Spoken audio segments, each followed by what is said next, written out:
ನೀವು ನೋಡ್ತಾ ಇದ್ದೀರಾ ಸ್ಟಾರ್ ಆಫ್ ಕರ್ನಾಟಕ ನ್ಯೂಸ್, ನೇರ ನುಡಿ ಸಮಾಜಮುಖಿ.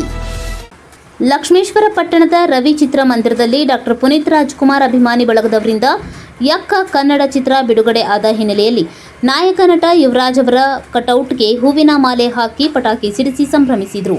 ಈ ವೇಳೆ ಸಂತೋಷ್ ಹಾದಿಮನಿಯವರು ಮಾತನಾಡಿ, ಚಿತ್ರ ಅದ್ಭುತವಾಗಿ ಮೂಡಿಬಂದಿದೆ.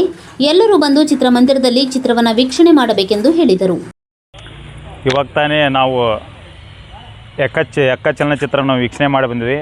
ಎಲ್ಲ ನಮ್ಮ ಪುನೀತ್ ರಾಜ್ಕುಮಾರ್ ಅಭಿಮಾನಿ ಬಳಗದಿಂದ ಇವತ್ತು ನಾವು ಸಂಭ್ರಮಾಚರಣೆಯನ್ನು ಕೂಡ ಮಾಡಿದ್ವಿ. ಸಂಭ್ರಮಾಚರಣೆ ಜೊತೆಗೆ ನಾವು ಪುನೀತ್ ರಾಜ್ಕುಮಾರ್ ಅವರವರ ಅಭಿಮಾನಿಗಳಾಗಿ ಮತ್ತು ದೊಡ್ಡಮಣಿ ಅಭಿಮಾನಿಗಳಾಗಿ ಇದೀಗ ವೀಕ್ಷಣೆ ಮಾಡಿ ಬಂದ್ವಿ. ಒಂದು ಅತ್ಯದ್ಭುತ ಒಂದು ಕಲಾತ್ಮಕ ಚಿತ್ರ ಅಂತಂದೇ ಹೇಳ್ಬೋದು. ಕಳೆದ 6 ತಿಂಗಳಿಂದ ಕನ್ನಡ ಚಲನಚಿತ್ರರಂಗದಲ್ಲಿ ಕಂಟೆಂಟ್ ಪಿಕ್ಚರ್ಗಳು ಬಂದಿದ್ದು, ಚಲನಚಿತ್ರಗಳು ಬಂದಿದ್ದು, ಆದರೂ ಕೂಡ ಒಂದು ಹೇಳ್ಕೊಳ್ಳುವಂಥ ಒಂದು ಮಾರ್ಕ್ ಯಾವುದೂ ಮಾಡ್ತಿದ್ದಿರಲಿಲ್ಲ. ಇದೀಗ ಬಂದಿದೆ ಒಂದು ಎಕ್ಕ ಪಿಕ್ಚರು, ಒಂದು ಒಳ್ಳೆಯ ಪಿಕ್ಚರ್ ಬಂದಿದೆ.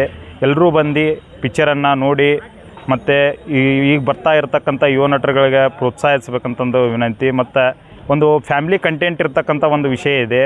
ಒಬ್ಬ ಸಾಮಾನ್ಯ ವ್ಯಕ್ತಿ ಬೆಂಗಳೂರಿಗೆ ಅವನ ಪರಿಸ್ಥಿತಿಗಳು ಯಾವ ರೀತಿ ಅವ್ನು ಬೆಂಗಳೂರಿಗೆ ಕರ್ಕೊಂಡು ಹೋಗ್ತಾವೋ, ಅಲ್ಲಿ ಅವನು ಯಾವ ರೀತಿ ಅವನ ವಿಚಾರಧಾರೆಗಳು ಏನಾಗ್ತವೆ, ಯಾವ ಪರಿಸ್ಥಿತಿಗೆ ಅವನು ಯಾವ ಥರ ರಿಯಾಕ್ಟ್ ಮಾಡ್ತಾನಂತ ಒಂದು ಒಳ್ಳೆಯ ಅತ್ಯದ್ಭುತವಾದ ಕಲಾತ್ಮಕವಾದಂಥ ಕತೆ ಹೊಂದಿದ್ದಾರೆ ರೋಹಿತ್ ಪುಡ್ಕೆ ಅವರು.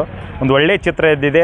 ಎಲ್ಲರೂ ಬಂದು ಈ ಎಕ್ಕ ಚಿತ್ರವನ್ನು ಬಂದು ನೋಡಿ ಯಶಸ್ವಿ ಮಾಡಬೇಕೆಂದು ಎಲ್ಲ ಡಾಕ್ಟರ್ ಪುನೀತ್ ರಾಜ್ಕುಮಾರ್ ಅಭಿಮಾನಿಗಳ ಪರವಾಗಿ ನಾವು ವಿನಂತಿಸಿಕೊಳ್ಳುತ್ತೇವೆ.